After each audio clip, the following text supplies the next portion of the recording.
All of the events you have experienced in your lifetime up to this moment have been created by your thoughts and beliefs from the past. Let's not look back on our lives with shame. Look at the past as part of the richness and fullness of your life. Without this richness and fullness, we would not be here today. There is no reason to beat yourself up because you didn't do better. You did the best you knew how. Release the past in love and be grateful that it has brought you to this new awareness. The past only exists in our minds and in the way we choose to look at it in our minds. This is the moment we are living. This is the moment we are feeling. This is the moment we are experiencing. What we are doing right now is laying the groundwork for tomorrow. So this is the moment to make the decision. We can't do anything tomorrow, and we can't do it yesterday. We can only do it today. What is important is what we are choosing to think, believe, and say right now. When we begin to take conscious charge of our thoughts and words, then we have tools that we can use. I know this sounds simple, but remember, the point of power is always in the present moment. It is important for you to understand that your mind is not in control. You are in control of your mind. The higher self is in control. You can stop thinking those old thoughts. When your old thinking tries to come back and say, "It's so hard to change," take mental command. Say to your mind, "I now choose to believe it is becoming easy for me to make changes." You may have this conversation with your mind several times before it acknowledges that you are in charge and that you really mean what you say. Imagine that your thoughts are like drops of water. One thought or one drop of water does not mean very much. As you continue to repeat the same thoughts over and over, you first notice a stain on the carpet, then there's a little puddle, then a pond, and as these thoughts continue, they can become a lake and finally an ocean. What kind of ocean are you creating? One that is polluted and toxic and unfit to swim in? Or one that is crystal clear and blue and invites you to enjoy its refreshing waters? People often tell me, "I can't stop thinking a certain thought." I always reply, "Yes, you can." Remember how often you have refused to think a positive thought? You just want to tell your mind that that is what you are going to do. You want to make up your mind to stop thinking negatively. I'm not saying that you have to fight your thoughts when you want to change things. When the negative thoughts come up, simply say, "Thank you for sharing." In that way, you are not denying what is there, and you are not giving your power over to the negative thought. Tell yourself that you are not going to buy into the negativity anymore. You want to create another way of thinking. Again, you don't have to fight your thoughts. Acknowledge and go beyond them. Don't drown in a sea of your own negativity when you can float on the ocean of life. You are meant to be a wonderful, loving expression of life. Life is waiting for you to open up to it, to feel worthy of the good it holds for you. The wisdom and intelligence of the universe is yours to use. Life is here to support you. Trust the power within you to be there for you. If you get scared, it is helpful to become aware of your breath as it flows in and out of your body. Your breath, the most precious substance of your life, is freely given to you. You have enough to last for as long as you shall live. You accept this precious substance without even thinking. and yet you doubt that life can supply you with the other necessities. Now is the time for you to learn about your own power and what you are capable of doing. Go within and find out who you are. We all have different opinions. You have a right to yours, and I have a right to mine. No matter what goes on in the world, the only thing you can work on is what is right for you. You want to get in touch with your inner guidance because it is the wisdom that knows the answers for you. It's not easy to listen to yourself when your friends and family are telling you what to do. Yet all the answers to all the questions you are ever going to ask are within you now. And every time you say, "I don't know," you shut the door to your own inner wisdom. The messages you get from your higher self are positive and supportive of you. If you start getting negative messages, then you are working from ego and your human mind level, and even perhaps your imagination. Although positive messages often come to us through our imagination and our dreams. Support yourself by making the right choices for you. When in doubt, ask yourself, is this a decision that is loving for me? Is this right for me now?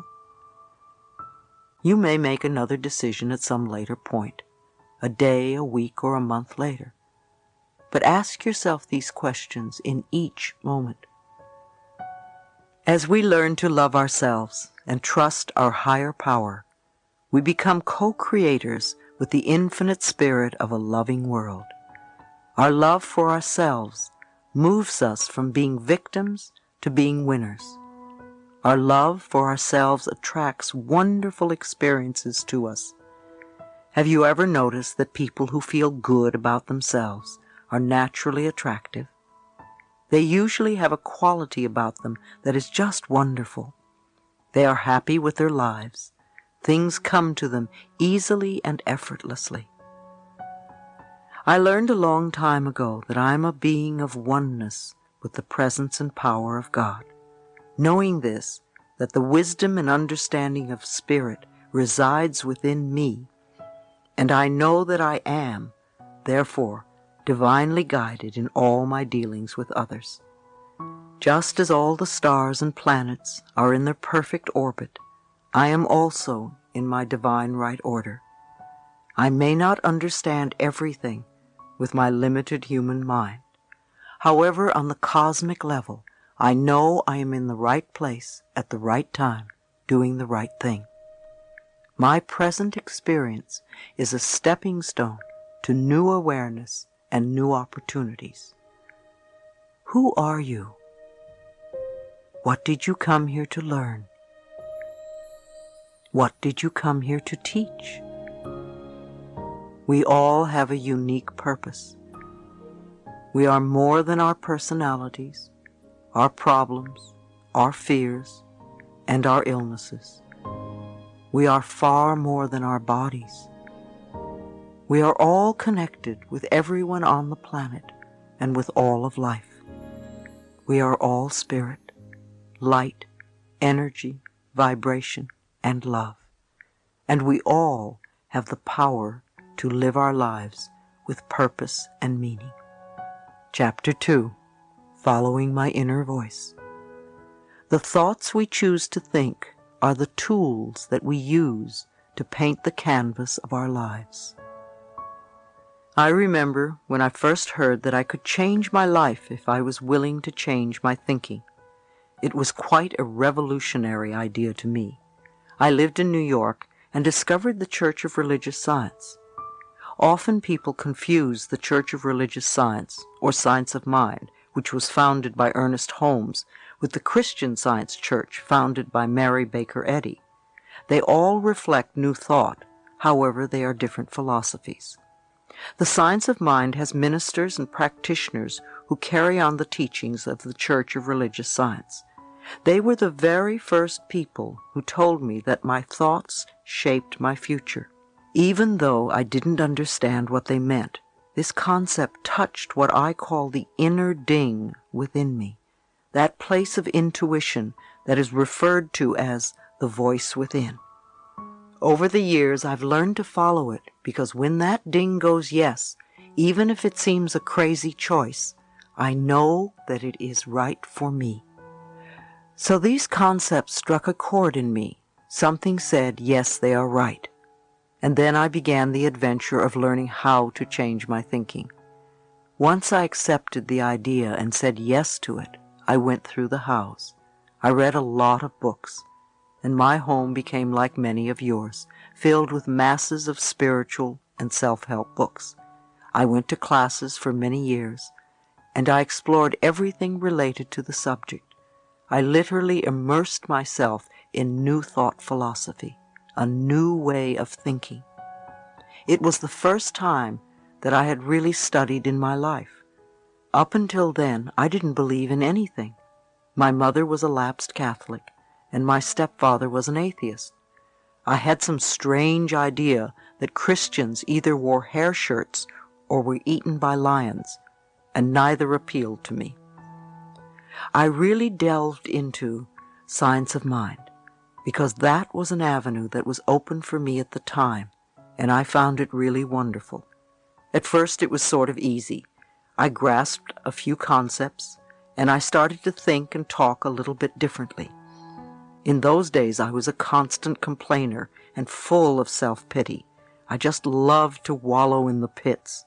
I didn't know that I was continually perpetuating more experiences in which to pity myself.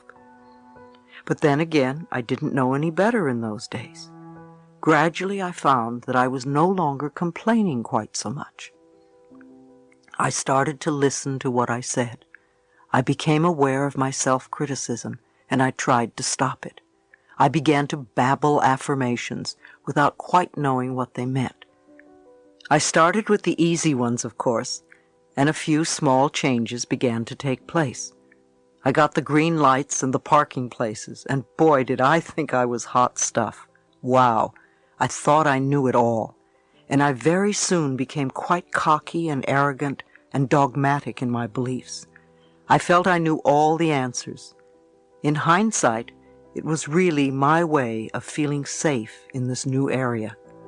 When we start to move away from some of our old rigid beliefs, especially if we've been previously in total control, it can be very scary. It was very frightening for me, so I would grasp onto whatever would make me feel safe. It was a beginning for me, and I still had a long way to go. And I still do.